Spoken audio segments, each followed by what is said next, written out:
انشاءاللہ یہ وہ پاکستان بنے گا جو قائد اعظم کی جو ان کی جدوجہد تھی اور میرے نظریاتی قائد علامہ اقبال کی خواب تھی.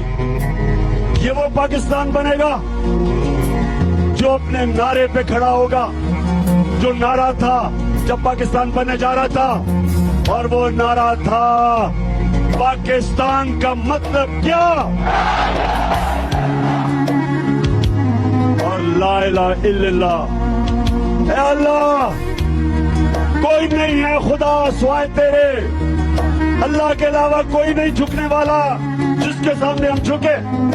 کوئی امریکہ کے سامنے نہیں ہم جھکتے, کوئی دنیا کی سپر پاور کے سامنے ہم نہیں جھکتے, کیونکہ ہم محمد مصطفیٰ صلی اللہ علیہ وسلم وہ ہمارے لیڈر ہیں, ہمیشہ رہیں گے, اور ہم ان کی امت ہیں.